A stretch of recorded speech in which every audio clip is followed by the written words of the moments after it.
China, 1991. An ambulance races toward a high-security prison carrying a CIA agent named Bishop, who's posing as a doctor as part of a medical team bringing in a new vaccine. Before the team can give it to anyone, the prison chief steps in and demands to be injected first, just to make sure it's safe. While the room stays focused on him, Bishop uses the distraction. He quietly swallows 2 pills, then walks toward a nearby power outlet like it's nothing. Guards move to stop him, but he ignores them, connects a wire, and shorts the circuit. The entire prison drops into darkness. In the blackout, Bishop is electrocuted and collapses. Guards haul him away, and the medical team rushes him onto a stretcher. They give him an injection, and his heartbeat stops. As far as anyone in that prison knows, he's dead. With the chief now consumed with getting the power back on, no one is watching Bishop, and that's exactly when he opens his eyes. A voice in his earpiece reminds him he only has a few minutes left to finish what he came to do. He moves fast, heading straight for the prisoner he came to break out. He reaches the cell, blasts the door open, and pulls the prisoner free, just as the lights snap back on. At almost the same moment, the chief starts pulling up the security footage, and it doesn't take him long to realize something isn't right. Outside the gate, the ambulance is waiting, engine running. Bishop lies back down on the stretcher, and the prisoner hides underneath it. It should be a clean exit. Instead, the chief gives the order to surround the vehicle. The doors swing open, and Bishop is ready to fight his way out until he sees guards on every side of him. There's nowhere left to go. The guards drag him back into the prison, and the story shifts to the American embassy. There, a man named Harry urgently contacts Nathan, a veteran case officer, and informs him that one of their operatives has been captured in China, warning that immediate action is necessary. 25 minutes before I transmit. You'd better hustle. Nathan heads straight to headquarters, where he learns he is only 1 day away from retirement. Even before settling in, he asks whether a fax has arrived from Hong Kong. His assistant hands it over, and once he reads it, he realizes the captured operative is Bishop, his finest agent. When Nathan enters his office, he finds a man named Charles searching through classified files for information on Bishop. Nathan pretends even though he has not found the complete file yet and promises to send it later. You used to run an agent named Bishop. Tom Bishop. To take a look at his files. It's gonna take me a while to dig them up. Once Charles leaves, Nathan secretly gathers Bishop's files, orders his secretary to burn almost everything, and keeps only a single page for records. As he moves into another room, security blocks his access to an important meeting. Moments later, Charles appears, takes the file, and questions why so little information exists on Bishop. Nathan cleverly hints that most of the knowledge is stored in his own memory. Parker said to bring this file up here. I'll make sure he gets it. Is this it? It's all I could find. Probably mostly up here anyway.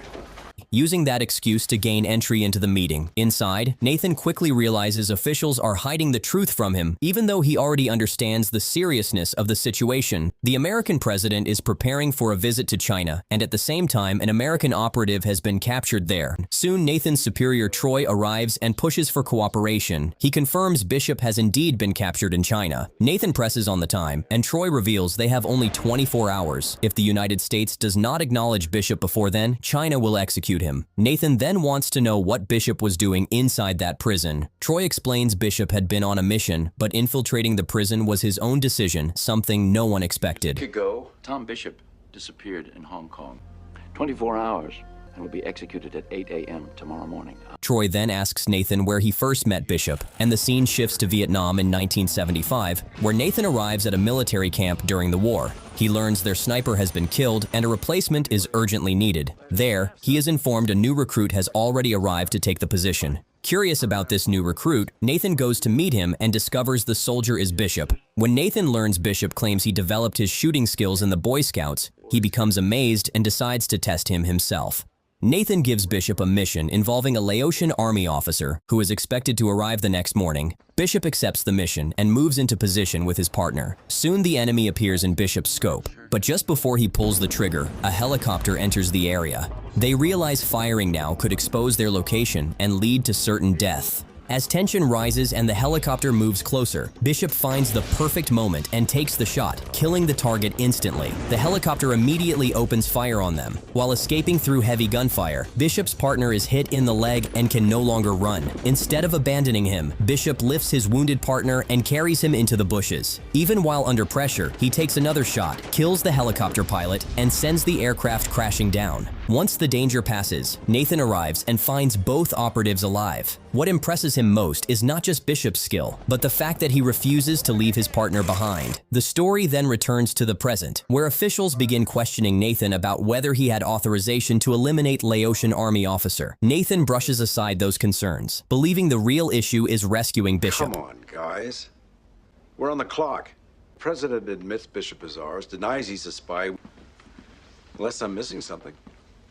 During the meeting, he receives word from his secretary that his office is being searched. Nathan returns to the room and pretends he has suddenly remembered where Bishop's file might be. Back in his office, he retrieves the contact number of a man named Gibson. Nathan secretly urges him in Hong Kong to leak news of the captured CIA agent to the media. Nathan then returns to the meeting and acts as though he still cannot locate Bishop's file. Officials then press Nathan to explain how Bishop was recruited in the first place. Nathan reveals that recruitment in those days was a slow and careful process. He spent years studying Bishop, learning his strengths and weaknesses. After evaluating him, Nathan placed him in Germany in a desk assignment, waiting for frustration to build until Bishop would be ready for something bigger. The story shifts into another flashback, this time in Germany in 1976. As Nathan expected, Bishop grows restless with routine office work. Once Nathan senses the timing is right, he approaches him. Bishop is glad to see him, and soon Nathan draws him deeper into intelligence work. Train you as an agent. You'd be working for me, mostly undercover. But look, it's your choice. Nathan begins training Bishop in the craft of espionage. He teaches him that a spy must stay alert every hour of the day. Bishop learns how to read people, detect lies through expressions, gather secrets from casual conversations, and even deceive lie detector tests. The training continues for months, shaping him into an operative. Eventually, Bishop pushes for his first mission, convinced he is ready. Nathan decides to test him one final time. He points to a building and challenges Bishop to enter and reach the balcony within minutes. The house belongs to an elderly woman, and instead of forcing his way in, Bishop cleverly interacts with her and reaches the balcony. Watching this, Nathan knows Bishop is finally prepared. The story then jumps back to the present, where officials bring up an important mission. Another flashback begins, revealing a CIA operation in Berlin after they uncover a Russian spy inside the American embassy. During a party, a woman named Anne quietly approaches Nathan with alarming information. Nathan realizes she is a spy and understands the Russians already know about the operation. Meanwhile, Bishop is driving a man toward the border as part of the mission. Nathan immediately understands Bishop is walking into a trap and urgently warns him to abort, knowing Russian agents are already closing in. Bishop quickly adapts and stops near a restaurant. Drop as close to checkpoint as possible. It will kill him. He enters a bathroom and drinks a liquid that makes him appear violently drunk. When Russian agents arrive, they dismiss him as an intoxicated fool and lower their guard. Using that distraction, Bishop manages to protect the target, though he cannot take him across the border. Forced to improvise, he leaves the man behind, crosses the Berlin border alone, and later reports back to Nathan. Bishop becomes furious and confronts Nathan over the death of the man at the border, believing he was sacrificed. Nathan then reveals the man was actually a double agent feeding information to the Russians, and the mission was designed to expose the real spy, who is Anne, inside the embassy. Telling me Schmidt was bait? Yes?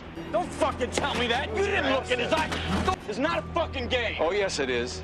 Tension rises between Bishop and Nathan as their beliefs clash. Bishop values every human life, while Nathan believes survival in espionage often demands ruthless choices. The story returns to the present, where officials reopen Anne's file. They discover she was later found dead in a hotel, and suspicion quickly falls on Bishop. Nathan then shifts attention to something called the Other Mission. Troy explains that during that mission, they intercepted Chinese communications and gained access to sensitive intelligence. Nathan realizes officials fear Bishop could expose classified secrets if he talks under pressure, but Troy clarifies that Bishop was never involved in that operation. Instead, he has been captured and is being held in Suzhou He prison. doesn't know anything.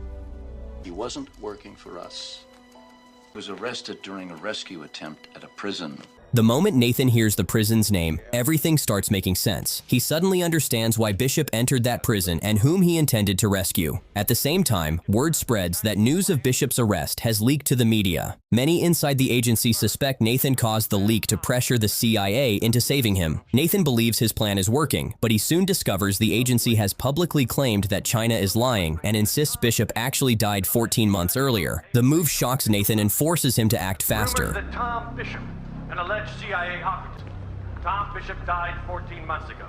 He rushes to his office and orders his assistant to get a full map of Suzhou prison. He pushes for military contact immediately and asks which operative is stationed closest to the prison. He learns a commander is only 40 minutes away on a nearby island. After connecting the pieces, Nathan approaches Charles and reveals he now knows who Bishop went to rescue. Charles takes him back into the meeting room, where everyone demands answers. Nathan finally discloses the prisoner Bishop risked everything for is a woman named Elizabeth. Now the officials pull out Elizabeth's file and demand the full story. Nathan begins explaining events from 1985, when he sent Bishop to Beirut after a sheikh orchestrated a devastating attack on the American embassy. Since direct retaliation was impossible, Bishop is ordered to remain undercover in Beirut, monitor the sheikh, and avoid direct action. Bishop settles into the city as a photographer, using his cover while tracking the target. During this time, he notices Elizabeth in a restaurant. Though they exchange only glances, that small encounter begins something important. Later, Elizabeth is seen bringing toys and medicine to children in a poor neighborhood, but local militia sees everything. Bishop witnesses this and uses his connections to recover the supplies. The children receive the aid, and Bishop photographs Elizabeth sharing the gifts. Through moments like these, a bond slowly grows between them. However, Bishop has another reason for being there. In the same neighborhood lives a doctor named Ahmed, who also serves as the sheikh's personal physician. Bishop approaches Ahmed, builds trust with him, and over time, they become close. Bishop did a day in the life spread on the doctor that we got printed, so with that relationship intact, things look good. You know when the doctor was going to be giving the sheik his physical. As Bishop and Elizabeth fall deeper into a relationship, Nathan arrives in Beirut. Bishop shares what has been happening and even introduces Nathan to Ahmed. Nathan learns Ahmed recently lost his parents in what seemed like an accident, but Nathan reveals their deaths were murders ordered by the sheikh. He offers Ahmed a chance for revenge and gradually convinces him to help. Though deeply emotional, Ahmed eventually agrees. The doctor's father had been a politician. The appearance was not accidental. Meanwhile, Nathan has quietly been watching Bishop's growing attachment to Elizabeth. Once he investigates her background, he uncovers troubling secrets. He visits Bishop and Elizabeth together and casually references her past in London, shocking her. Bishop is confused, but Nathan deliberately forces hidden truths into the open. Elizabeth storms away, leaving Bishop furious with Nathan. Nathan warns Bishop he failed to properly investigate her and suggests she may be using him rather than the other way around. He even shows Bishop a photograph and urges him to ask questions about the man in it. Bishop confronts Elizabeth with the photo, and she explains the man runs an organization that helps fund her humanitarian work. Then she reveals the truth about her past. She was once part of a human rights group involved in a bombing in China. They never intended to kill civilians, but many people died, and she has been hunted ever since. She also exposes Bishop's own deception, revealing she never even knew his real identity, and walks away. Bishop turns his anger back toward Nathan, demanding why he interfered. Nathan then reveals why Elizabeth is so dangerous. Among those killed in the bombing was the son of a powerful Chinese ruler, and since that day, Chinese authorities have never stopped searching for her. The story moves into another flashback as Nathan and Bishop meet Ahmed again and hand him a deadly serum. They instruct him to use it on the sheikh, assuring him the target will die within 24 hours. Ahmed takes the serum and leaves, knowing he will see the sheikh again in 4 days. But Nathan does not rely on one plan alone. While waiting, he quietly prepares a backup strategy in case Ahmed fails. He reaches out to the sheikh's enemies within the Lebanese militia and secretly outlines a second assassination plan. Meanwhile, Bishop is supposed to keep watch on Ahmed, but his emotions begin to interfere with the mission. He goes back to Elizabeth and finally reveals the truth about who he really is and what he has been doing. After learning everything, Elizabeth forgives him, and the two reconnect. The next day, violence breaks out across the city. Heavy fighting erupts, civilians are wounded everywhere, and chaos spreads through the streets. Ahmed rushes to treat the injured, but this is also the exact moment he is supposed to meet the sheikh. Nathan sees this as a failure and believes Bishop has let the mission collapse. Nathan heads to the place where Ahmed is helping the wounded, but instead of waiting any longer, he activates a backup plan. He contacts the Lebanese militia, who already know the sheikh is staying in a nearby hotel.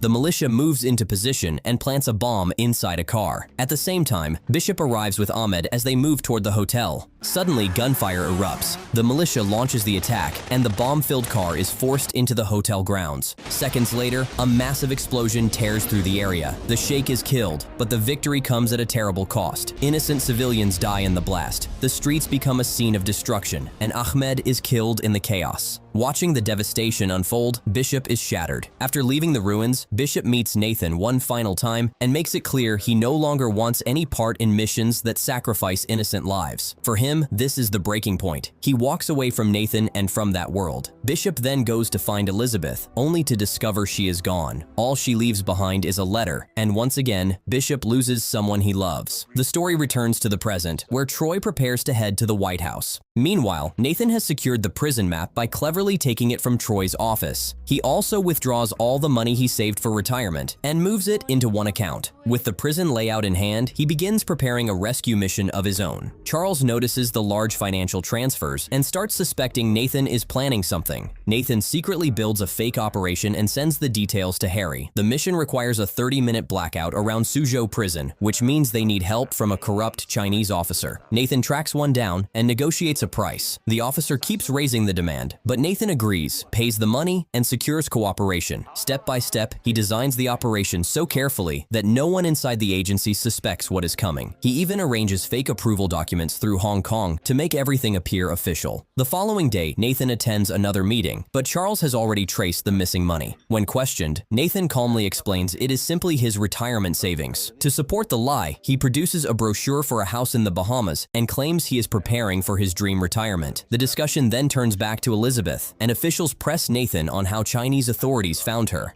At this point, Nathan reveals the painful truth. He realized years ago Bishop was ready to throw away his life for Elizabeth. Nathan admits Bishop is one of the finest agents he has ever known. He confesses he once made a deal with Chinese authorities, trading Elizabeth in exchange for the release of an American agent. At the time, he believed Bishop would move on eventually, but he never imagined Bishop would risk everything to go back for her. Now Nathan carries deep regret, knowing his decision led both Elizabeth and Bishop into prison. Then Nathan receives a call from his secretary and learns Commander Willie has received all instructions and helicopters are already moving toward the prison. Right on schedule, the prison suddenly loses the electricity again. In the confusion, 2 helicopters sweep over the prison. Before guards understand what is happening, the rescue team drops in and moves fast. Bishop is pulled out during the operation and brought aboard a helicopter. At first, he believes only he has been rescued, but then he sees Elizabeth inside. Elsewhere, Troy approaches Nathan and apologizes, pretending there is no way to save Bishop. He advises Nathan to forget everything and enjoy retirement. Inside the helicopter, the pilot announces that Operation Dinner Out is complete. Bishop recognizes it as a phrase once shared with Nathan and instantly understands who made this rescue possible. Back at headquarters, officials receive reports that something has happened near the Chinese prison. In that moment, they realize Nathan has outplayed them all, and there is nothing left they can do to stop it.